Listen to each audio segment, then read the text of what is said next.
Hello friends, welcome back to my channel. तो आज हम देखेंगे यूटेट पेपर 1 मैथ्स पोर्शन का कंप्लीट सॉल्यूशन जो एग्जाम अभी हाल ही में हुआ था। ठीक है, तो पहला क्वेश्चन हमें दे रखा है if x plus y equals to 2a then the value of this. ये हमें चीज़ पूछ रखी है, तो इस क्वेश्चन को हम कैसे करेंगे। x plus y equal to 2a दे रखा है, तो हम क्या कर सकते हैं, x plus y equal to 2a को हम लिख सकते हैं a प्लस a। ठीक है, फिर इस a को हम इधर लेके आ गए तो x माइनस a हो गया, और y को उधर लेके चले गए तो a माइनस वाई हो गया। इस a माइनस वाई को हम ऐसे लिख सकते हैं y माइनस a, बाहर लगा दिया माइनस का साइन। अब क्या करो, दोनों को उल्टा कर दो, दोनों का रेसिप्रोकल कर दो। 1 upon x minus a is equals to, इसका भी रेसिप्रोकल कर देंगे तो ये आ जाएगा। ठीक है, इस माइनस को यहीं लिखा रहने दो। अब इस पूरे पोर्शन को इधर लेके आ जाओ तो ये प्लस हो जाएगा। 1 upon x minus a plus 1 upon y minus a equals to कितना बचेगा, इधर 0 बचेगा। अब हमें किसकी वैल्यू निकालनी थी, यही चीज़ है बिल्कुल सेम, बस ए होना चाहिए था ऊपर। तो लेफ्ट और राइट साइड में ए से मल्टीप्लाई कर दो, तो इसमें भी ए से हो जाएगी, और यहाँ पर भी अगर ए से मल्टीप्लाई करोगे तो ये 0 ही आएगा। तो इसका ऑप्शन हमारा क्या आ जाएगा, 0 ही आएगा। वैल्यू पुट करने में थोड़ी प्रॉब्लम इसमें हो सकती है, उससे अच्छा है कि इसे सिंपली x माइनस ए वाई माइनस ए इसमें बनाने की कोशिश करो, तो तब इसे सॉल्व करो। ठीक है, अगला क्वेश्चन है zinc and copper are in the ratio 5:3। Zinc है, कॉपर है, 5 और 3 के रेशो में है। ठीक है, 5 और 3 के रेशो में। इन 400 ग्राम ऑफ एन अलॉय, एक अलॉय था, एक अयस्क जो भी था हमारे पास, जो भी चीज़ थी हमारे पास, उसमें अगर 400 ग्राम, वो टोटल 400 ग्राम थी, तो उसमें से 5 पार्ट और 3 पार्ट जिंक और कॉपर के थे। ठीक है, तो टोटल तो यानी रेशो के हिसाब से 5 और 3 8 है टोटल, और क्वेश्चन के हिसाब से क्या है 400। तो एक पॉइंट की वैल्यू निकालो, 8 से इसे काटोगे 8 5 जा 40 0। भाई रेशो के हिसाब से तो 5 और 3 बैठता है, यानी 8 होता है टोटल, और वो जो अलॉय था वो टोटल कितना था हमारे पास, 400 ग्राम ही था। ठीक है, तो 5 प्लस 3 8 की वैल्यू 400, तो एक की वैल्यू कितनी आ जाएगी, 50 ग्राम। एक की वैल्यू अगर 50 ग्राम है तो 5 की वैल्यू निकाल सकते हो, 5 गुना 50 कर दो, 250 ग्राम आ जाएगा। एक की वैल्यू 50 है तो 3 की वैल्यू निकालोगे तो दोनों साइड 3 से गुना कर दो, तो 3 की वैल्यू कितनी आ जाएगी, 150 ग्राम। ठीक है, 3 की वैल्यू कितनी आ जाएगी, 150 ग्राम। यानी जिंक अगर इतना था, कॉपर इतना होगा। ठीक है, कॉपर कितना होगा, 150 ग्राम। उसके बाद उसने कहा है how much of copper should be added. अब जो ये रेशो था जिंक का और कॉपर का, अब उसने कहा है कि कितना कॉपर ऐड किया जाए। सिर्फ उसने कॉपर ही ऐड किया है, तो जिंक जो रहना चाहिए वो सेम ही रहना चाहिए। कितना कॉपर ऐड किया जाए जिससे जो रेशो हो वो 5:6 का हो जाए, मतलब जिंक हो जाए 5 और कॉपर हो जाए 6। जिंक उतना ही रहा, जिंक सेम रहना चाहिए था, क्योंकि हमने सिर्फ कॉपर की वैल्यू थोड़ी सी उसके अंदर और डाल दी है। पहले से जिंक और कॉपर था उसके अंदर, थोड़ा सा और उसके अंदर हमने कॉपर अगर डाल दिया तो कॉपर की वैल्यू ही तो चेंज होगी, जिंक हमारा उतना ही रहा, तो जिंक का रेशो उतना ही रहा। कितना ऐड, मतलब रेशो के हिसाब से 3 और ऐड किया गया होगा। पहले कॉपर 3 था, अब 6 हो चुका है, तो कितना कॉपर डाला गया और 3 कॉपर और डाला गया, और 3 की वैल्यू अभी हमने निकाली थी।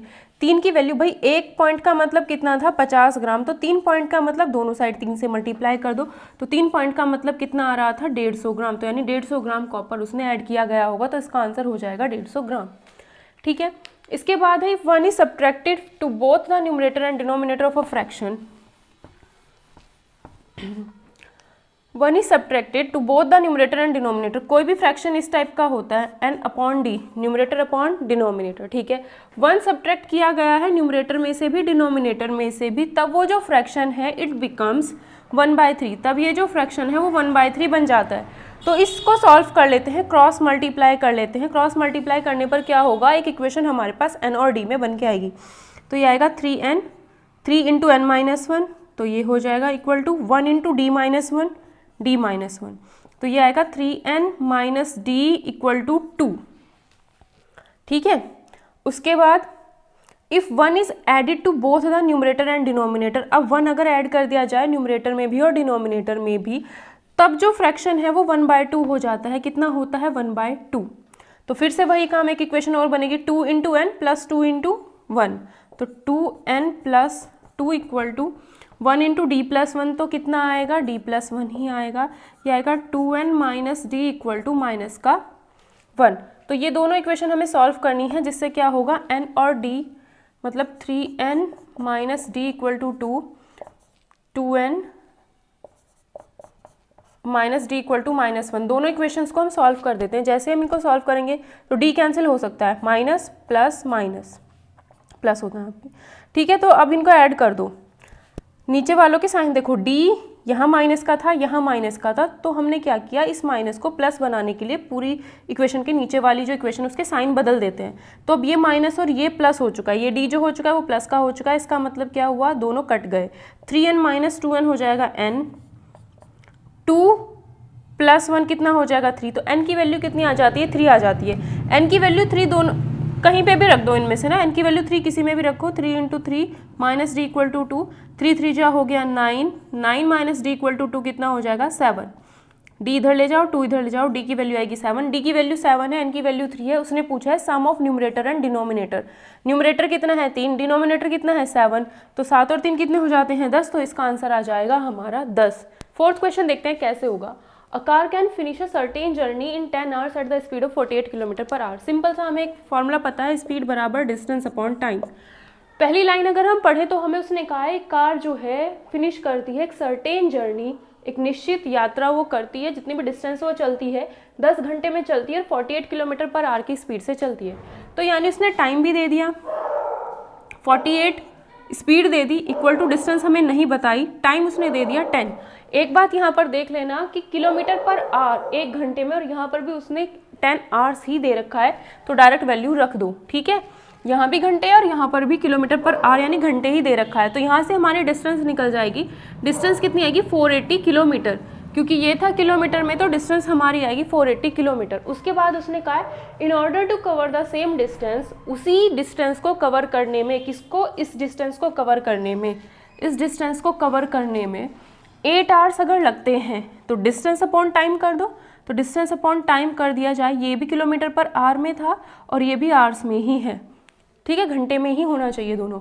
तो डिस्टेंस अपॉन, सॉरी ये तो डिस्टेंस था, डिस्टेंस अपॉन टाइम कर दिया तो क्या आएगा, डिस्टेंस अपॉन टाइम करेंगे तो क्या आएगा स्पीड, तो ये आ जाती है हमारी 60 किलोमीटर पर आवर स्पीड, ठीक है। ये आ जाती है हमारी कितनी स्पीड आ जाती है। तो उसने पूछा क्या है, the speed of the car must be increased by, कितनी बढ़ाई गई होगी। पहले स्पीड जो थी वो 48 किलोमीटर पर आवर थी, अब कितनी कर दी गई है 60 कर दी गई है। कितनी बढ़ाई उसने 12 किलोमीटर बढ़ाई है भाई, 60 में से 48 गए कितना बचेगा 12, तो कितनी बढ़ाई है उसने 12 किलोमीटर पर आवर। अब क्या होता है ऐसे क्वेश्चन में मिस्टेक कहाँ होती है, हमें ऑप्शन, हमारा आंसर आया 60, हम डायरेक्ट क्या करेंगे इसमें आंसर 60 टिक कर देते हैं, जो कि नहीं करना। इसलिए लास्ट लाइन ज़रूर पढ़ लेना कि क्वेश्चन में पूछा क्या गया है। अगला क्वेश्चन देखते हैं, उसने पूछा कितनी इंक्रीज हुई है, 48 से 60 हो चुकी है, ठीक है। सिंपल सा एक ही कॉन्सेप्ट था, ना कुछ चेंज करना था, सिंपल एक ही चीज़ अप्लाई करनी थी।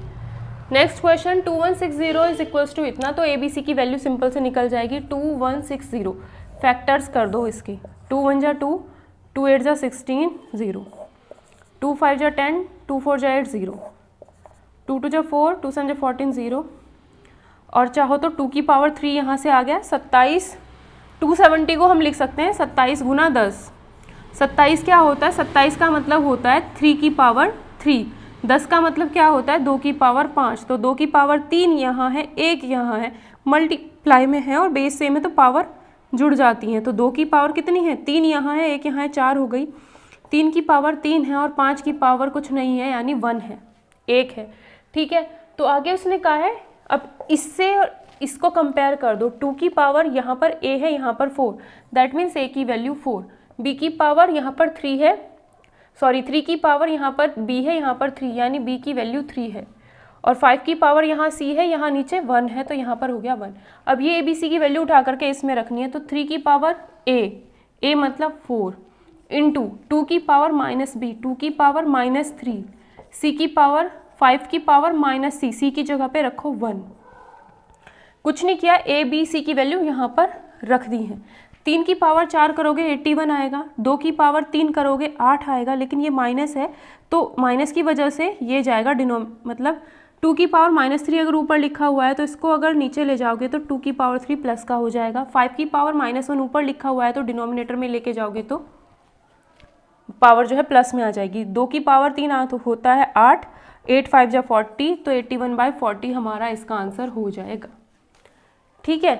जब पावर माइनस से प्लस करनी हो तो इस पूरे नंबर को उठा करके इसके डिनोमिनेटर में लेके चले जाते हैं, वही चीज़ यहाँ पर की है और कुछ नहीं। सिंपल सा क्वेश्चन था, कुछ नहीं, सिर्फ फैक्टर करना आना चाहिए था। अगला question, if third Friday is on 16th of Monday, 16th of month, मतलब उसने कहा कि जो थर्ड फ्राइडे है वो 16 तारीख को है।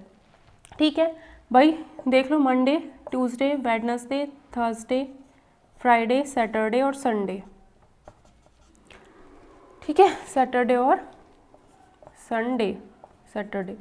अब उसने कहा कि थर्ड फ्राइडे 16th को है, 16 को है। थर्ड फ्राइडे, पहला फ्राइडे यहाँ आएगा, दूसरा यहाँ लिखेंगे, तीसरा फ्राइडे यहाँ लिखेंगे। तो तीसरा फ्राइडे जो है 1 2 3, तीसरा फ्राइडे हमें कहा है 16th है। तीसरा फ्राइडे अगर 16th है, ठीक है, तीसरा फ्राइडे हमारे 16th हो गया, तो उसने पूछा है फोर्थ ट्यूसडे को क्या डेट होगी। फोर्थ ट्यूसडे को, तीसरा फ्राइडे यहाँ पर आ रहा है, ठीक है, फिर यहाँ पर भाई 16 तारीख को फ्राइडे है, 17 तारीख को सैटरडे हो जाएगा, 18 तारीख को संडे हो जाएगा। ठीक है, उसने फोर्थ ट्यूसडे पूछा है, 18 तारीख को संडे, फिर मंडे आएगा 19 को, फिर ट्यूसडे आएगा 20 को। अब ये 20 तारीख को ट्यूसडे तो आ रहा है और वहाँ पर भी ऑप्शन में 20 लिखा हुआ है, लेकिन हमें ये नहीं पता कि ये कौन सा ट्यूसडे है, फर्स्ट है, सेकंड है, थर्ड है या फोर्थ है, हमें नहीं पता। ठीक है, तो ये पता करने के लिए हमें पीछे चलना पड़ेगा वापस। थर्ड जो था, थर्ड फ्राइडे को 16 तारीख थी, तो पहले वाला यहाँ पे लिखा, दूसरा मंडे, ट्यूसडे, वेडनेसडे, थर्सडे जो कुछ था वो यहाँ पर, और थर्ड वाली लाइन में हमने 16 लिख लिया। ठीक है, तो 16 से जैसे ही हम आगे चले तो 20 तारीख को एक ट्यूसडे तो आया है, लेकिन हमें ये नहीं पता कि ये फर्स्ट है, सेकंड है, थर्ड है या फोर्थ है, कौन सा है हमें नहीं पता, कंफर्म नहीं है। तो हम क्या करेंगे, इसलिए हमें बैक जाना पड़ेगा। 16 तारीख को अगर फ्राइडे है तो थर्सडे को 15 तारीख रही होगी, वेडनेसडे को 14 तारीख, ट्यूसडे को 13 तारीख, मंडे को 12 तारीख। ठीक है, ठीक है, अब मंडे को 12 तारीख है तो संडे को 11 रहा होगा, फिर 10, फिर 8, फिर 9, सॉरी उल्टा हो गया, 9, 8, 7, 6, 5, 4, 3, 2, 1। मतलब जो मंथ स्टार्ट हुआ था वो थर्सडे से स्टार्ट हुआ था, तो उसने पूछा है फोर्थ ट्यूसडे। तो पहला ट्यूसडे 6 तारीख को आया, भाई यहाँ पे तो ट्यूसडे आया ही नहीं, पहला ट्यूसडे, दूसरा ट्यूसडे, ये आया हमारा तीसरा ट्यूसडे। कब आया तीसरा ट्यूसडे? 20 तारीख को, लेकिन उसने पूछा कौन सा है, फोर्थ पूछा है। ठीक है, तो आगे क्या होगा यहाँ पर 21, 22, 23, 24, 25 तारीख को संडे हो गया, फिर मंडे क्या हो जाएगा 26 तारीख को, ट्यूसडे हो जाएगा 27 तारीख को, तो ट्यूसडे हो जाएगा 27 तारीख को। इसमें कोई पढ़ाने वाली चीज़ तो थी नहीं, सिंपल सा अपना दिमाग यूज़ करना था, कैलेंडर बना के, सिंपल चीज़ थी, अपने आप करने की थी, कुछ माइंड इसमें लगाने की ज़रूरत थी नहीं। ठीक है, ये भी question simple time and distance पे बेस्ड था, बिल्कुल ईजी, इसमें भी सिर्फ फैक्टर करने थे और कंपेयर करना था। तो बेसिक चीज़ें पता होनी चाहिए हमें, बाकी क्वेश्चन हम खुद कर सकते हैं। तो नेक्स्ट देखते हैं, इस क्वेश्चन का सॉल्यूशन पहले हम देखते हैं। इसने कहा है कि ये जो नंबर आपको दे रखा है 5 से डिवाइड होता है, तो इसका रिमाइंडर बताना है, क्या होगा। तो मैंने बताया था जब भी रिमाइंडर फाइंड करना हो तो जिस भी नंबर की जो पावर दी हुई होती है, जो भी पावर दे रखी है उसको 4 से डिवाइड करते हैं। ठीक है, क्योंकि साइक्लिसिटी हर नंबर की 4 मानी जा सकती है, तो ये जो भी नंबर होता है, 98 है, इसे 4 से डिवाइड करेंगे, 4 2 जा 8, 1 8, 4 4 जा 16, कितना बचता है, रिमाइंडर 2 बचता है। तो रिमाइंडर ये जो 2 बचता है, इसका हमें क्या करना है, 98 की जगह पे इसे हम लिख देते हैं। जो भी किसी नंबर की पावर दी गई हो उसको 4 से डिवाइड करो, रिमाइंडर यानी शेषफल जो भी आता है वो इसकी जगह पे रख दो। 3 की पावर 2 यानी 9। अब इस 9 को जैसे आप 5 से डिवाइड करोगे तो रिमाइंडर कितना बचेगा, शेषफल कितना बचता है, 4 बचता है, तो इसका आंसर 4 हो जाएगा। अगला क्वेश्चन देखते हैं, ये वाला जो क्वेश्चन है 248 प्लस रूट 52। तो सबसे पहले हम क्या करेंगे इस क्वेश्चन में, रूट ये प्लस रूट ये प्लस रूट ये प्लस रूट ये। तो सबसे पहले तो इसका रूट हमें फाइंड करना होता है। ये जो होता है 1296, ये होता है 36 का रूट, तो इसकी जगह पे आ गया 36, मतलब 36 × 36 करोगे तो 1296 आता है। अब इन दोनों को जैसे ही आप ऐड करोगे ये बन जाएगा 144। 144 का अंडर रूट करते हैं तो कितना आता है 12, मतलब 12 × 12 = 144। तो अगर अंडर रूट 144 है उसे आप लिख सकते हो 12। ठीक है, तो यहाँ पर आ गया आपका 12 और 52 कितने हो गए 64। 64 का अंडर रूट करोगे, 64 किन दो नंबर्स को मल्टीप्लाई करके आ सकता है, मतलब 8 × 8 करोगे तो 64 आएगा, तो इन दोनों 8 में से एक 8 लिखा जा सकता है। रूट हटाओगे तो एक 8 आएगा। ये जैसे इसमें ऐड करोगे तो आएगा 256, और 256 किसका रूट होता है 16 का, मतलब 16 × 16 करोगे तो 256 आता है। ठीक है, ये भी सिंपल क्वेश्चन था। सिर्फ पता होना चाहिए था रूट कैसे निकालते हैं। आगे 3 की डिविजिबिलिटी पर बेस्ड ये क्वेश्चन दे रखा है। इसने कहा है कि ये नंबर जो है वो 3 से डिवाइड होता है तो p की जगह पे क्या आएगा। सिंपल सी बात है भाई, 5132 416p। अगर ये नंबर 3 से डिवाइड होता है तो 3 से डिवाइड होने के लिए क्या होता है, जितने भी इसके अंदर ये अंक लिखे हुए हैं, डिजिट लिखे हुए हैं, सारे के सारे 3 से डिवाइड होने चाहिए थे। 5 + 3 6, 6 जो है 3 से कट जाएगा, हटा दो। 3 और 2 5 और 4 9, 9 3 से कट जाता है, रिमाइंडर 0 बचेगा, हटाओ। सिंपल तरीका है ये, ठीक है। 6 भी 3 से कट जाएगा, हटाओ, बचा कितना 1, 1 + p। मतलब चाहे तो आप इन सबको ऐड कर लो ऐसे, 5 + 1 + 3 + 2 + 4 + 1 + 6 + p, ये जितना भी आएगा that number plus p should be divisible by 3। चाहे तो वो करो, या फिर देखते रहो, 5 + 1 3 से कट जाएगा, 3 भी 3 से कट जाएगा, 4 और 2 6 भी 3 से कट जाएगा, 6 भी 3 से कट जाएगा, 1 + p है। तो 1 + p अगर हमारे पास बचा है, छोटा छोटा करके ऐसे करोगे तो आसान पड़ जाता है, ठीक है। 1 + p, p की वैल्यू ऑप्शन में से उठाओ। p की वैल्यू अगर 6 रखते हो तो 7 आएगा जो 3 से नहीं कटेगा, डिविजिबल नहीं हुआ। 7 अगर यहाँ पर रखते हो p की जगह पे तो 8 आएगा, 3 से नहीं कटता तो 8 रख दो। 8 अगर यहाँ पर रखते हो 8 + 1 9 आएगा जो 3 से पूरा का पूरा कट जाता है, ठीक है। तो इसलिए इसका आंसर हो जाएगा 3। तो छोटा छोटा करके करो भाई, 3 भी कट गया 3 से, 4 और 2 भी कट गया 3 से, 6 भी कट गया, 5 और 1 6 भी कट गया, तो 1 और p बचा था। तो 1 + p इन दोनों का सम ही देख लो कि p की वैल्यू क्या रखी जाएगी, सिंपल सी बात है। अगले क्वेश्चन में हमें दिया गया है कि length and breadth of a room decrease की गई है। इसका मतलब है डिक्रीज यानी कम की गई हैं 10% और 20%। लेंथ, ब्रेड्थ, हाइट, 3 चीज़ें हैं हमारे पास। तो लेंथ जो है 10% कम की गई है। 10% का मतलब होता है 10% का मतलब होता है 10, इसको हटाओ, यहाँ ये 2 गोले हटाए, ये यहाँ, तो 10% का मतलब होता है 10/100। 1 0 से 1 0 गया यानी 1/10, ठीक है। तो 10% क्या किया गया है, लेंथ को कम किया गया है। 10% लेंथ को कम किया गया है, मतलब अगर जो नीचे वाली वैल्यू होती है वो ओरिजिनल होती है हमेशा, जो शुरू में हमारे पास होती है या फिर इनिशियल होती है। मतलब अगर लेंथ 10 थी तो एक ऊपर वाली वैल्यू जो है वो कम कर दी गई है। अगर शुरू में 10 थी, एक कम कर दी है तो अब 9 हो चुकी है। इसी तरीके से ब्रेड्थ को कितना कम किया गया है, 20%। 20% का मतलब कितना होता है 1/5, 20/100 यानी 1/5। मतलब नीचे वाली वैल्यू आपकी ब्रेड्थ हो गई 5 अगर ब्रेड्थ थी तो हमने क्या किया, एक कम कर दी, ऊपर वाली वैल्यू कम कर दी गई है, तो अब कितनी हो चुकी है, 4 हो चुकी है। नेक्स्ट, हाइट उसने क्या किया है, इंक्रीज किया है, मतलब बढ़ाई है, कितनी, 5%। 5% का मतलब होता है 5/100 यानी 1/20। इसका कहने का मतलब है कि अगर हमारे पास लेंथ इतनी थी, हाइट अगर हमारे पास 20 थी तो उसे क्या किया गया है, बढ़ाया गया है। अगर हमारे पास हाइट 20 थी, एक बढ़ा दी तो कितनी हो गई, 21 हो गई। अब क्या करो, इन तीनों की गुणा करोगे तो 1000 आएगा। इन तीनों की गुणा करोगे तो कितना आएगा, 4 एकम 4, 4 दूनी 8, 9, 9 चौक 36, 8 9 जा 72, 75, तो कितना आया, इतना। इसमें से इसको माइनस करो, आएगा 244। मतलब ये हमारा आ गया L × B × H करते हैं तो हमारा आता है वॉल्यूम या फिर आयतन। उसने पूछा था आयतन में क्या चेंज होता है, वॉल्यूम में क्या चेंज होता है। तो L × B × H, शुरू में लेंथ इतनी थी, फिर इतनी हो गई, ब्रेड्थ इतनी थी, इतनी हो गई, हाइट इतनी थी, इतनी हो गई।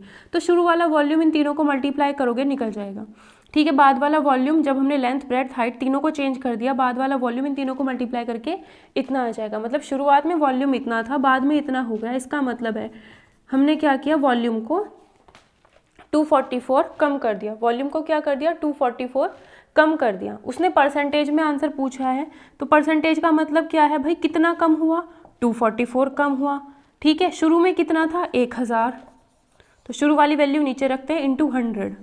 2 0 से 2 0 गई, 1 0 की वजह से यहाँ पर पॉइंट लग जाएगा, तो यहाँ पर आएगा इतना। ये आंसर इसका हो जाएगा 24.4%, ठीक है। क्वेश्चन देखते हैं, इसमें कहा है square root of this number, इन चारों ऑप्शन में से कौन सा होगा। अगर इसका स्क्वायर रूट ये है, अगर मैं कहूँ 4 का स्क्वायर रूट 2 है, तो इसका मतलब क्या है, 2 का स्क्वायर करूँगी तो 4 आएगा। तो सिंपल सा वही कॉन्सेप्ट यहाँ पर अप्लाई करो। इसका स्क्वायर रूट मुझे निकालना है तो इनका स्क्वायर करके देखो। तो फर्स्ट ऑप्शन अगर हम लेते हैं √6 + 1, इसका स्क्वायर अगर हम करते हैं तो कितना आएगा, फर्स्ट नंबर का स्क्वायर यानी √6 का स्क्वायर क्या होता है, 6, 1 का स्क्वायर 1 + 2 × 1 × √6, ठीक है, तो ये कितना हो जाएगा 7 + 2√6, तो पहला ही ऑप्शन हमारा इसका आंसर हो जाएगा। इसका स्क्वायर रूट ये है तो इसका स्क्वायर करने पर ये आना चाहिए, वही चीज़ हम चेक कर लेंगे और कुछ नहीं। ठीक है,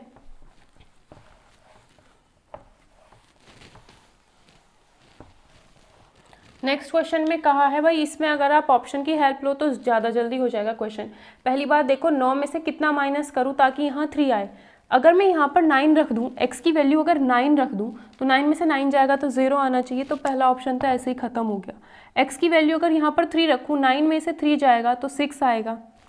ठीक है, मान लो आपने एक इधर कैरी भी लिया होगा तो ज़्यादा से ज़्यादा यहाँ पर एक ही तो कैरी लिया होगा, 8 में से अगर 3 जाएगा तो फिर कितना बचेगा 5, तो 3 आना चाहिए था, ये भी ऑप्शन नहीं हो सकता। तो इसलिए अब ये वाला ऑप्शन चेक करके देखते हैं। तो जैसे ही x की जगह पे 5 रखा, y की जगह पे 8 रखा, x की जगह पे 5, y की जगह पे 8 रखा, 16 में से 9 गए 7, यहाँ कितना बचा 6, 16 में से 8 गए, y की जगह पे 8 आ रहा है, y की वैल्यू 8 आनी चाहिए थी, आई है। फिर यहाँ पर कितना है 14, 14 में से 6 गए, फिर y की वैल्यू 8 आई है, यहाँ पर कितना बचा 8, 8 में से 5 गया, 3 ही आ गया। इसका मतलब हमारा थर्ड ऑप्शन इसका आंसर सही होगा। तो बाय द ऑप्शंस हम बाय ऑप्शंस आसानी से क्वेश्चन हो जाते हैं, सिर्फ माइनस करना था, इसमें कुछ था भी नहीं। अगला क्वेश्चन है, in how many hours the number of seconds, क्या पूछा है इसने, नंबर ऑफ सेकेंड, ठीक है, is equal to the number of minutes in 10 days. 10 दिन में नंबर ऑफ मिनट्स निकालनी है। 10 दिन में मिनट कितनी होती हैं भाई, एक दिन में 24 घंटे होते हैं, 10 दिन है हमारे पास। ठीक है, दिन से किस में बदलो, घंटों में, तो एक दिन में 24 घंटे, तो 10 दिन में 10 गुना 24 घंटे हो गए। आवर्स में चेंज हो गया अभी, ठीक है, किस में चेंज हो गया, आवर्स में। एक दिन में 24 आवर्स होते हैं, तो 10 से मल्टीप्लाई कर दो दोनों साइड, तो 10 डेज में 24 इंटू 10 आवर्स हो जाएंगे। क्या चेंज करना है, मिनट्स में चेंज करना है। अब एक आवर में 60 मिनट होती हैं, एक आवर में 60 मिनट होती हैं, तो क्या करो, इतने आवर्स में कितनी मिनट होंगी, इतने आवर्स में कितनी मिनट होंगी, 60 से और मल्टीप्लाई कर दो। ठीक है, तो ये हमें पता चल चुका है कि 10 घंटों में कितनी मिनट होती हैं, 10 आवर्स में कितनी मिनट्स होती हैं। अब ये किसके बराबर होनी चाहिए, किसके बराबर होनी चाहिए, नंबर ऑफ सेकेंड्स, वो भी कितने आवर्स में हमें नहीं पता। 2 घंटों में कितनी, क्या पूछा इसने, number of seconds in how many hours, तो 2 घंटे में निकालो, ऑप्शन से उठा लो। 2 घंटों में कितनी सेकंड होंगी भाई, 1 घंटे में 60 सेकंड होती हैं, 60 मिनट होती हैं। 1 घंटे में 60 मिनट, हमें क्या करना है, 2 आवर्स को सेकंड में कन्वर्ट करना है, 2 आवर्स को सेकंड में कन्वर्ट करना है। 1 घंटे में 60 मिनट, तो 2 घंटे में कितनी मिनट होंगी, 2 गुना 60 यानी 120 मिनट होंगी 2 घंटे में। 2 घंटे में जब 120 मिनट हैं, ठीक है, ऐसे करो कि 2 आवर्स यानी 120 मिनट के बराबर हो गया। 2 आवर्स कितने मिनट के बराबर हुआ, 120। अब 1 मिनट में 60 सेकेंड, क्योंकि यहाँ पर सेकंड पूछा है तो सेकंड तक जाना पड़ेगा, यहाँ मिनट पूछा था तो इसलिए मिनट तक ही गए थे। 1 मिनट में 60 सेकंड, तो 120 मिनट में कितनी होंगी, 120 मिनट में और 60 से गुना कर दो, इतने सेकंड्स। अब खुद ये चीज़ देख लो, हमें आगे कुछ करने की ज़रूरत नहीं है। ठीक है, ये भी देखो कि भाई हम अगर 2 घंटे को चेक करते हैं तो 1 घंटे में 2 घंटे को चेक करते हैं, 2 घंटे में ये आवर्स था, 60 मिनट इनटू सेकंड्स में चेंज करने के लिए सेकंड, बस ये मिनट सेकंड आवर्स देखने के लिए लिखा है। अब दोनों साइड इक्वल आ रहा है नहीं आ रहा है, पहले मैंने ऑप्शन 2 ऑप्शन लिया है, ठीक है, आ रहा है नहीं आ रहा है इक्वल, पहले वो देखो। तो देखो 6 गुना 6, 24 को क्या लिख सकते हो, 6 गुना 4, तो 60 है, 60 है, 6 गुना 10 60 हो जाएगा, वो 60 यहाँ पर भी है, 4 यहाँ पर कितना है 2, मतलब मुझे यहाँ पर 2 नहीं लिखना चाहिए था, मुझे 4 लिखना चाहिए था, तो आंसर होता 4। कुछ नहीं करना, सिंपल इतनी सी बात है। 10 दिन में कितनी मिनट होती हैं, 10 दिन में, पहले दिन से चेंज करो आवर्स में, तो 1 दिन में 24 घंटे, 10 दिन में 10 गुना 24 घंटे हो गए, ठीक है। फिर घंटों से हमें बदलना था मिनट में, तो इसको घंटों को मिनट में बदलने के लिए हमने 1 घंटे में 60 मिनट, तो इतने घंटों में कितनी मिनट हो जाएगी, 60 से और मल्टीप्लाई कर दिया, तो यहाँ पर यानी 10 दिन में हमारे पास इतनी मिनट्स आ चुकी हैं। तो उसने पूछा कितने घंटों में इतनी ही सेकंड होंगी, कितने घंटों में इतनी ही सेकंड होगी, तो हमने ऑप्शन से उठाया 2, हमने माना 2 आवर्स थे, 2 घंटों में पहले मिनट में बदलोगे तो 60 से गुना करोगे, मिनट में कन्वर्ट हो गया। बदलना किस में है, सेकंड्स में बदलना है, तो फिर से 60 से मल्टीप्लाई करना पड़ेगा, क्योंकि 1 घंटे में 60 मिनट और 60 मिनट में 1 घंटे में 60 मिनट फिर 1 मिनट में 60 सेकंड्स होती हैं, वही चीज़ हमने यहाँ की है। 2 घंटों में 2 आवर्स गुना 60 मिनट कर दिया, फिर 60 मिनट को और 60 से मल्टीप्लाई करते तो 60 में चेंज हो गया। अब इस 24 को ना ऐसे ना लिखो, 6 गुना 4 लिख लो, और इस 6 गुना 10 को 60 लिख लो, और ये 4 अलग रहने दो। अब देखो 60 60 60 60 तो मिल गया, लेकिन यहाँ 4 आ रहा है, यहाँ पर 2 आ रहा है, तो मतलब इधर 4 होना चाहिए था ना, क्योंकि मुझे तो इतनी चीज़ चाहिए थी। इतनी चीज़ तभी हो सकती जब इस 2 की जगह पे 4 लिखा होता, तो आंसर मेरा 4 होगा। मतलब कैलकुलेशन नहीं करनी पड़ेगी, बस ये है। तो मुझे 2 नहीं, मुझे 4 लेना चाहिए था, तो इसलिए हमारा आंसर इसका हो जाएगा 4। नेक्स्ट क्वेश्चन देखते हैं। The volume of a cube is इतना। अगर किसी भी क्यूब का वॉल्यूम हमें इतना दिया गया हो, मतलब आयतन, किसी भी क्यूब का आयतन या फिर वॉल्यूम या फिर घन का आयतन क्या होता है हमेशा, साइड का क्यूब। कितना दिया है, 64। 64 किसका क्यूब होता है, 4 का क्यूब। तो यहाँ से हमें पता चल जाएगा कि साइड होती है उसकी 4 साइड उसकी होगी। उसने पूछा है टोटल सरफेस एरिया, पूछा है उसका टोटल सरफेस एरिया। क्यूब का क्या होता है, 6 इंटू साइड का स्क्वायर। तो 6 इंटू साइड हमारी 4 है, 4 का स्क्वायर 4 चौको 16 हो जाएगा, 16 गुना 6 कितना होता है, 96। तो 96 इसका आंसर हो जाएगा। राइट एंगल ट्राइंगल, अगर आप कोई भी एक राइट एंगल ट्राइंगल बनाओगे तो उसमें कभी भी तीनों भुजाएं बराबर नहीं हो सकती। ये बराबर हो सकती हैं, बट ये तो बराबर नहीं हो सकती ना। तो कोई भी राइट एंगल ट्राइंगल अगर होगा तो वो कभी भी इक्विलेटरल ट्राइंगल यानी समबाहु त्रिभुज नहीं हो सकता, जिसमें एक कोण हो समकोण, ठीक है, वो समबाहु त्रिभुज नहीं हो सकता। उसके बाद कहा है इसने greatest 5 digit perfect square number. पहली बात तो हमें पता होना चाहिए कि सबसे बड़ा 5 डिजिट का नंबर क्या होता है।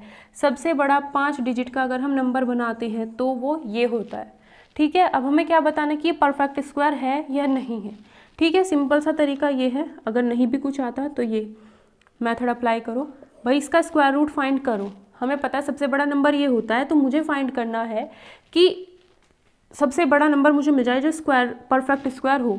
अब ये तो मुझे पक्का पता है ये नहीं होता है, ठीक है, तो फर्स्ट ऑप्शन तो नहीं होगा, लेकिन कौन सा होगा वो पता करने के लिए मैं क्या करूँगी, इसमें से क्या मुझे माइनस करना पड़े ताकि एक परफेक्ट स्क्वायर नंबर बन के आए, क्योंकि अगर इसमें कुछ ऐड कर दिया जाएगा तो 5 डिजिट का नंबर नहीं बनेगा। अगर इसमें 1 भी ऐड कर दोगे तो ये वैल्यू बन के आएगी, जिसमें 6 डिजिट हो जाते हैं, 3 3 6, ठीक है। तो इसलिए इसमें से माइनस करना पड़ेगा हमें जो भी फालतू चीज़ बचेगी, ठीक है। तो पहला नंबर क्या करते हैं भाई, 3 का स्क्वायर, 3 तिया 9, ये वाला मेथड होता है, ठीक है। फिर 9 में से 9 गया 0, 99 का 99 उतार देंगे। 3 का करते हैं डबल, 3 का किया डबल, जो नंबर यहाँ वही यहाँ पर, तो 61 इंटू 1 आएगा 61, ये आएगा आपका 8, ये आएगा आपका 3, ये आया 99। तो यहाँ पर जो नंबर होता है उसका करते हैं डबल, पहले 3 था तो उसका डबल लिखा, 1 यहाँ पर तो यहाँ पर भी 1, 31 का डबल करेंगे तो 62 आएगा। जो नंबर यहाँ लिखा जाएगा वही यहाँ पर लिखा जाएगा। तो मैंने यहाँ पर 6 लिखा, यहाँ पर भी 6 लिखा, तो 6 6 36, 3 6 दूनी 12, 3 15, 1 6 6 36 और 1 37। अब इसमें से माइनस करो तो ये बचता है 3, ये 4 और ये 1, तो कितना बचता है रिमाइंडर, मतलब इसमें से इसे माइनस कर दूँ 143 बचता है, ठीक है। मतलब कहने का इतना है कि अगर ये 143 ही गड़बड़ कर रहा है, अगर ये 143 इसके अंदर ना होता तो ये जो नंबर होता वो परफेक्ट स्क्वायर हो जाता, ठीक है। तो इस 143 की वजह से तो गड़बड़ हो रहा है। 143 अगर ना होता तो 316 का स्क्वायर करने पर जो भी नंबर आता वो हमारा आंसर हो जाता। तो ये 143 गड़बड़ कर रहा है, तो इसे ही हटा दो ना इसके अंदर से। तो ट्रिपल ये जितना भी 9 है उसमें से 143 माइनस करो तो ये हमारा आंसर आ जाएगा, तो ये हमारा आंसर हो जाएगा, ठीक है। करते क्या है, एक मेथड है इसी तरीके से स्क्वायर रूट फाइंड करने का। तो मुझे पता था सबसे बड़ा नंबर ये होता है, सबसे बड़ा ये नंबर होता है, तो मैंने क्या किया, इसको इस मेथड में लेके चले। 3 3 जा 2 2 के पेयर बनाते हैं, ये, ठीक है, 2 2 के पेयर बनाए। 3 इंटू 3 9, इसमें से ये गया 0, 99 पूरा पेयर उतरेगा, वो किया। 3 का डबल लिखा 6, जो नंबर यहाँ वही यहाँ पर लिखेंगे। 61 इंटू 1 61 आया, फिर 99 में से 61 माइनस किया 38 आया। ये 99 यहाँ पर एज इट इज़ लिखा, पूरा का पूरा पेयर नीचे लिखा जाता है, पहले ये फिर ये फिर ये, ठीक है। फिर 31 का डबल किया 62 आया, जो नंबर यहाँ वही यहाँ, 6 यहाँ पर लिखा तो 6 ही यहाँ पर लिखा, तो 6 × 626 करने पर 3756 वैल्यू आई। अगर 3899 की जगह 3756 होता तो ये नंबर परफेक्ट स्क्वायर हो जाता। इसमें से इसको माइनस करने पर 143 आए, 143 ही हमें दिक्कत कर रहा, तो हम क्या करेंगे, वो इस नंबर में से 143 माइनस कर देंगे। जैसे माइनस करेंगे हमें ये वाला नंबर पता चल जाएगा कि ये क्या है, हमारा परफेक्ट स्क्वायर होगा। तो सबसे बड़ा 5 डिजिट का नंबर ये होगा जो कि क्या होगा, परफेक्ट स्क्वायर होगा। अब देखते हैं ये वाला क्वेश्चन हम कैसे सॉल्व करेंगे। x/y 1/2 है, तो डायरेक्ट क्या करो, x और y, x 1 मान लो, y 2 मान लो, डायरेक्ट इसमें रख दो। x की जगह 1 रखोगे तो ये 8 आएगा, y की जगह 2 रखोगे, 9 2 18 प्लस 18 रेशो, यानी ये 8 × 1 8 प्लस 2 × y, y की वैल्यू 2 है तो कितना रखोगे 4, तो नीचे आया 12, ऊपर आया 26, 2 से इसे काटोगे तो 13 6 आएगा, यानी रेशो आ जाएगा 13:6। सिंपल एक्स वाई का जो रेशो है 1 और 2, एक्स वाई इधर भी रेशो में ही आ रहा है, तो एक्स और वाई की डायरेक्ट वैल्यू 1 2 रख सकते हैं, उससे आंसर एकदम से निकल जाएगा इसका। अगला क्वेश्चन ये देख लेते हैं पहले। HCF ऑफ 2 नंबर्स, हमें पता होता है HCF × LCM इक्वल टू होता है प्रोडक्ट ऑफ 2 नंबर्स। वही चीज़ यहाँ पर हमें अप्लाई करनी थी, ठीक है। पहला नंबर A है, दूसरा नंबर 8 है, तो A और 8 मतलब प्रोडक्ट ऑफ 2 नंबर्स का मतलब है दोनों नंबर की गुणा कर दो। एक नंबर A है, दूसरा नंबर 8 है, दोनों की मल्टीप्लाई हमने कर दी। HCF कितना है दोनों नंबर का 4, LCM कितना है दोनों नंबर का 24, दोनों की मल्टीप्लाई करो, दोनों के प्रोडक्ट के इक्वल आएगा। 8 से गया 3 बारी, 3 चौक 12, तो A की वैल्यू आ जाती है 12, तो वो जो दूसरा नंबर है वो हो जाएगा हमारा 12। नेक्स्ट क्वेश्चन देखते हैं। इसने कहा है ना सर्कुलर पार्क। सर्कुलर पार्क का मतलब है एक सर्कल हमने बना लिया, इस सर्कल का जो व्यास है, जो डायामीटर है, डायामीटर क्या होता है कि हमारा ये सर्कल है, इसका ये सेंटर है, तो एक ऐसी लाइन बनाओ जो सेंटर से पास हो रही हो, उसे कहते हैं डायमीटर या व्यास, जो हमारा 80 है, ठीक है। उसके बाद कहा है कि इस सर्कल के अंदर एक स्क्वायर आपको बनाना है, और अगर आप ये स्क्वायर बनाते हो तो ये स्क्वायर इस तरीके से बनाना है कि ये सबसे ज़्यादा एरिया बना पाए, मतलब इससे बड़ा और कोई स्क्वायर बने ही ना जो सबसे ज़्यादा एरिया घेरे, ठीक है। तो एक सर्कल के अंदर एक स्क्वायर बनाना है जिसमें क्या हो, सबसे ज़्यादा एरिया बन पाए। तो ऐसा तभी पॉसिबल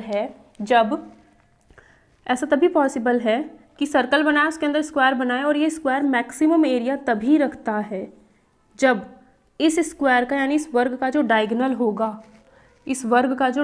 होगा, विकर्ण होगा, वो इस सर्कल का व्यास हो, ठीक है। तो यानी इस सर्कल का जो व्यास है वो ये हो गया, ये कितना हुआ 80, ये हमें पता है स्क्वायर में 90 डिग्री होता है, ये साइड अगर A है तो ये भी A होगा, तो पाइथागोरस थ्योरम अप्लाई कर दो simple. A² + A² equal to 80 का स्क्वायर, तो A² + A² इक्वल टू 80 का स्क्वायर, ये आएगा 2A² इक्वल टू 6400, 2 से इसे डिवाइड कर दो तो ये आएगा 3200। इसने हमसे पूछा था उस स्क्वायर का एरिया पूछा था, इस स्क्वायर का एरिया क्या होगा A × A, यानी A² हो जाएगा, और A² की वैल्यू हमें यहीं से ही पता चल गई 3200, तो इसका आंसर हो जाएगा 3200 मीटर स्क्वायर, ठीक है। अगला क्वेश्चन देखते हैं। How many natural number lie between, बस यही कॉन्सेप्ट था इसमें कि सर्कल का जो डायामीटर होता है उसको डायगोनल बना करके अगर एक स्क्वायर बनाया जाएगा तो वो मैक्सिमम एरिया रखेगा। How many natural number lie between 3 to 200, 3 से लेके 200 के बीच में कितने ऐसे नंबर हैं जो 7 से पूरे डिवाइड हो जाए। भाई 3 से बड़ा 7 ऐसा नंबर होगा जो 7 से पूरा कटेगा, उसके बाद आपका 14 होगा, फिर 21 होगा, ऐसे चलते रहेंगे 200 तक। हमें पता है 200 तो 7 से पूरा डिवाइड नहीं होता है, तो हम क्या करेंगे 200 से छोटा कोई एक नंबर हमें निकालना है जो 7 से डिवाइड हो जाए, ठीक है, जो 7 से डिवाइड हो जाए। तो 7 से इसको डिवाइड करते हैं, 7 दूनी 14, 0 कितना आएगा 6 0, 7 8 56 4।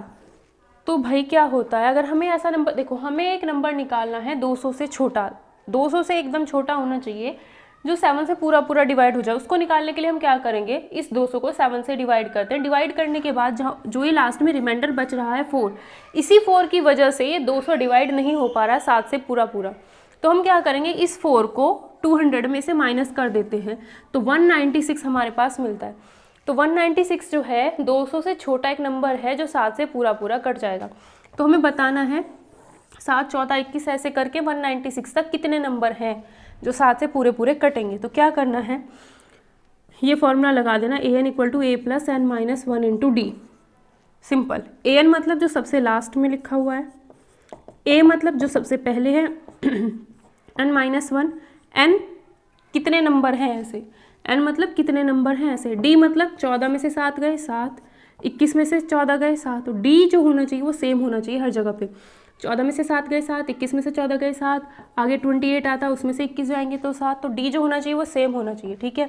इसमें से ये जाएगा तो यहाँ बचेगा 189 equal to n minus 1 into 7। 7 से 189 कटेगा, 7 दूनी 14, 7 7 49, n माइनस 1। तो n की वैल्यू कितनी आ जाएगी यहाँ से 28। तो हमारा आंसर हो जाएगा 28, ठीक है। तो शुरू के तो हमें पता चल जाएंगे, 3 से बड़ा नंबर 7 होगा, फिर 14, 21। 200 से एग्जैक्ट छोटा नंबर हमें निकालना है तो 7 से 200 को डिवाइड करेंगे। इस 4 की वजह से, तो इस 4 की वजह से ही ये 200 पूरा पूरा डिवाइड नहीं हो रहा था। तो हम क्या करेंगे, इस 200 में से 4 ही घटा देंगे तो कितना आता है 196। तो 196 200 से एकदम छोटा वाला नंबर होगा जो 7 से पूरा पूरा डिवाइड हो जाएगा। अब ये देखो 14 में से 7 गए 7, 21 में से 14 गए 7, 28 में से 21 गए 7 ही आ रहा है। अगर ऐसा बनता है तो उसे हम AP यानी अर्थमेटिक प्रोग्रेशन कहते हैं, जहाँ पर हम ये फॉर्मूला अप्लाई कर सकते हैं, ठीक है। an मतलब जो सबसे लास्ट टर्म है, a मतलब जो सबसे पहली टर्म है, n मतलब जितने ये नंबर होंगे 7, 14, 21, 28 कितने ये नंबर हैं वही हमें बताना है। d मतलब 14 में से 7 गए 7, 21 में से 14 गए 7, यानी कि जो कॉमन डिफरेंस है इनका वो सारवंतर जो हो गया वो 7। बस इस इक्वेशन को सॉल्व कर लो, n की वैल्यू आ जाएगी। n की वैल्यू कितनी आती है 28। तो 3 से 200 के बीच में 28 ऐसे नंबर हैं जो 7 से पूरे पूरे कट। बाद देखते हैं ये वाला क्वेश्चन। तो पहले इसको सॉल्व करते हैं। ये है हमारा बोर्ड मास पर बेस्ड। सबसे पहले इसमें सबसे छोटा ब्रैकेट ये सॉल्व होता है, फिर ये वाला सॉल्व होगा, फिर सबसे बड़ा ब्रैकेट ये सॉल्व होगा, ठीक है। तो सबसे पहले हम क्या करते हैं, छोटा वाला ब्रैकेट यहाँ से यहाँ तक लगा हुआ है तो पहले हम उसी को सॉल्व करते हैं। 3/5 प्लस 1/10 माइनस 4/15, इसको हमें सॉल्व करना है। तो सबसे पहली बात तो जो इनके हर में लिखा हुआ है ये सेम होना चाहिए था। तो मुझे पता है मैं इस सबको 30 आराम से बना सकती हूँ। तो इसको 6 से मल्टीप्लाई नीचे किया तो ऊपर भी करेंगे, इसको 3 से कर लो तो ये भी 30 बन जाएगा, इसको 2 से करो तो ये भी 30 बन जाएगा, नीचे 2 से करना है तो ऊपर भी उसी नंबर से मल्टीप्लाई करते हैं। ये हो जाएगा 18 प्लस 3 माइनस 8 अपॉन सबके नीचे 30 है। तो ये कितना आता है, 18 में से 8 गए 10, 10 3 कितने हो गए 13। तो ये आ जाता है हमारे पास 13/30।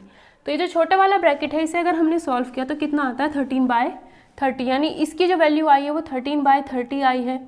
फिर -5/6 लिखा हुआ है, फिर ये वाला ब्रैकेट है।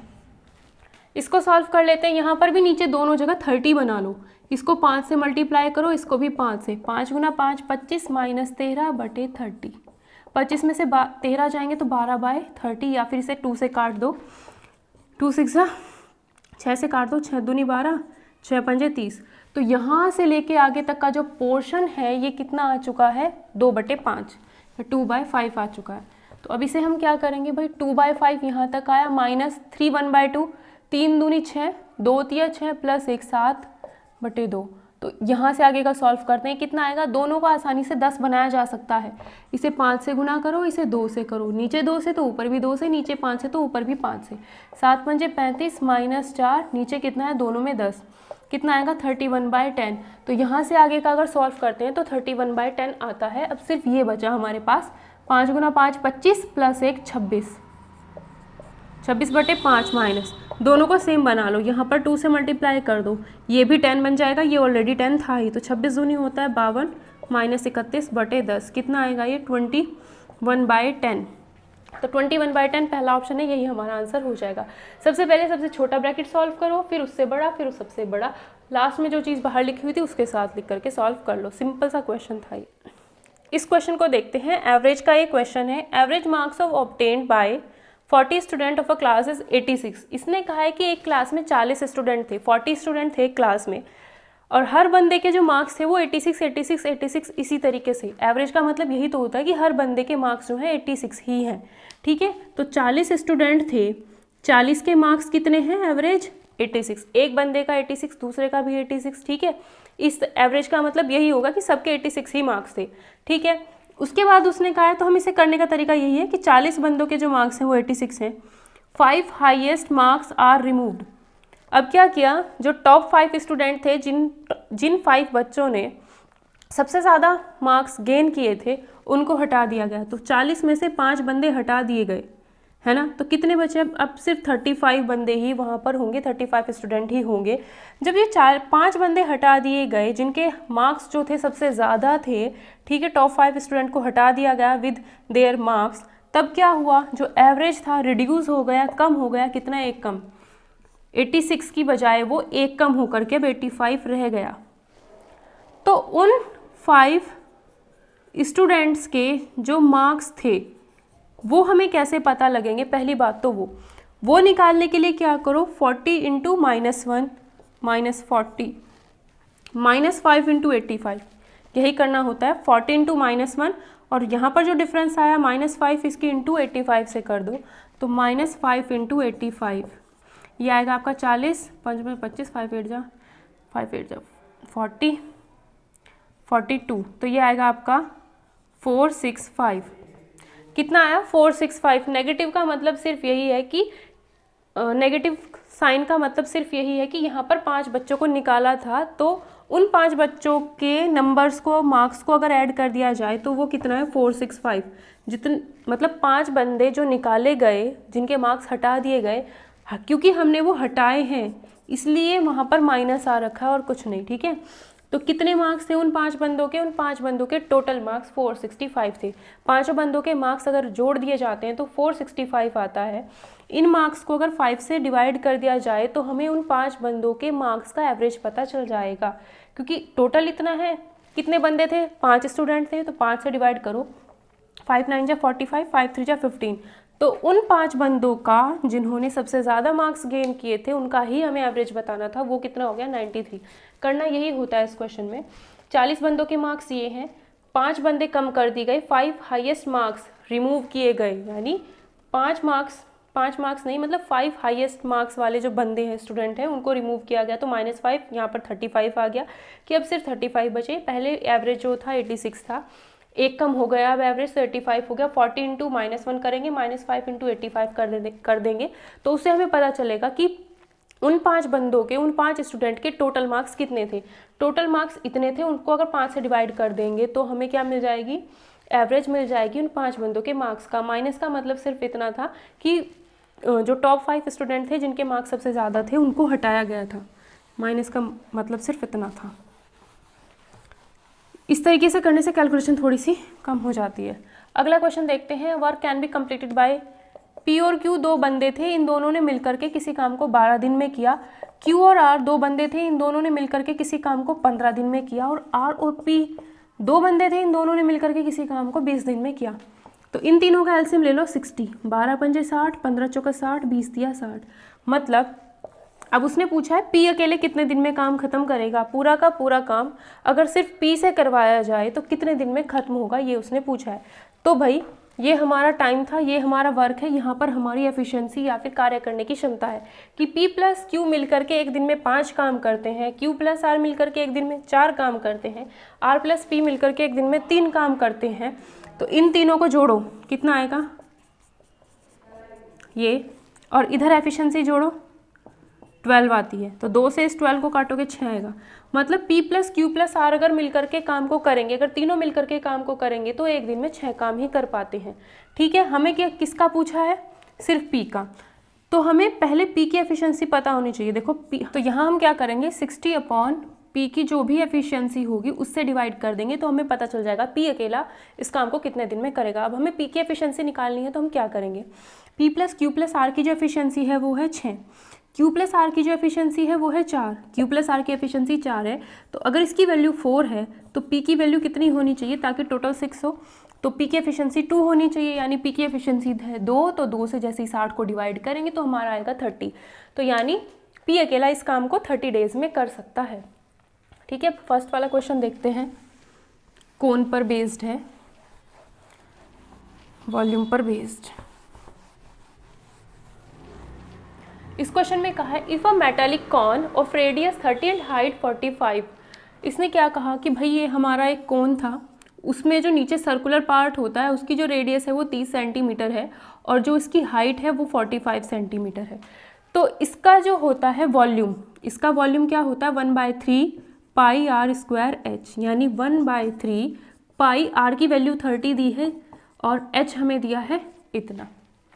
ठीक है, मेटालिक कौन था, मतलब एक मेटल का ठोस कौन था, तो इसका जितना भी वॉल्यूम होगा, ठीक है, इससे क्या किया, मतलब उसने क्या किया, जैसे हम सोने की चीज़ कोई भी बनाते हैं, ठीक है, उसको मेल्ट करके फिर कोई दूसरी चीज़ भी उससे बनवा सकते हैं, है ना।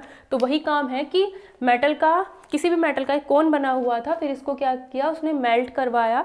मेल्ट करवाने के बाद उसने क्या किया, इसके छोटे छोटे बहुत सारे स्फेयर्स बनवाए, यानी गोले बनवाए। तो जितना मेटल यहाँ यूज़ होगा वो क्या होगा, जितना इसका वॉल्यूम होगा, जितना इसका ये वॉल्यूम है, आयतन जो है, उतना ही मेटल यूज़ किया गया होगा। अब इतने ही मेटल से छोटे छोटे n बहुत सारे स्फेयर्स बनाए गए होंगे।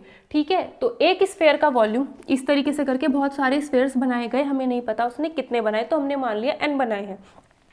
तो क्या करेंगे भाई, एक स्फेयर में जितना भी मेटल लगा होगा, तो एक स्फेयर में मेटल लगा होगा जितना एक स्फेयर का वॉल्यूम होता है। वॉल्यूम कितना होता है एक स्फेयर का, 4/3 पाई आर क्यूब। तो 4/3 पाई आर की वैल्यू कितनी है, जो छोटा सा स्फेयर बनाया है उसकी रेडियस कितनी है, उसकी जो रेडियस है वो 5 सेंटीमीटर है, तो उसकी रेडियस 5 सेंटीमीटर है, तो 5 का कर दिया क्यूब। ठीक है, एक स्फेयर का वॉल्यूम इतना आया है, अगर 2 स्फेयर होते तो 2 इंटू उतना वॉल्यूम करते, हमें नहीं पता कितने स्फेयर्स हैं, तो हमने कहा एक स्फेयर का वॉल्यूम इतना है। अगर n स्फेयर बनाए गए हैं तो n इंटू दैट वॉल्यूम, इसका मतलब हो जाएगा जितना मेटल यहाँ पर यूज़ किया गया है, जितना मेटल ये यूज़ हुआ है, इसी से ही क्या बनाए हैं, छोटे छोटे बहुत सारे स्फेयर्स बनाए गए हैं। तो n इंटू एक स्फेयर का वॉल्यूम उतना ही मेटल देगा हमें जितना कि इस कोन का वॉल्यूम है। ठीक है, क्योंकि वही मेटल, जितना यहाँ पर मेटल है उसी के ही अलग अलग टुकड़े करके बहुत सारे स्फेयर्स बनाए गए हैं। ठीक है, तो जितना वॉल्यूम यहाँ है उतना ही उन जितने भी वो स्फेयर्स हैं, अगर वो n स्फेयर्स हैं तो उनके वॉल्यूम के बराबर होगा। सब मल्टीप्लाई में है, पाई से पाई कैंसिल, 3 से 3 कैंसिल, 30 का स्क्वायर मतलब 900 into 45 equal to n into 4 into 5 का क्यूब करोगे 125 आएगा। ठीक है, 125 को लिख लो 25 गुना 5, 25 चौक 100, 100 से 2 0 कैंसिल हो गई, n इंटू 5 इक्वल टू 45, तो 5 कहाँ जाएगा, यहाँ पर नीचे 5 से गए 9 टाइम्स, 9 9 जा गया 81, तो इसका आंसर हो जाएगा 81। मतलब इतना ही मेटल का यूज़ करके हम इतने वॉल्यूम के एक का वॉल्यूम इतना होगा, ऐसे करके हम 81 स्फेयर्स बना सकते हैं। ठीक है, तो ये था आज का last question, maths UTET paper 1 का 26 नंबर का जो पेपर हुआ था, उसके मैथ्स के जितने भी क्वेश्चन थे सबका सॉल्यूशन इसमें बता दिया गया है। अगर आपको वीडियो पसंद आती है तो प्लीज़ वीडियो को लाइक और शेयर ज़रूर करना।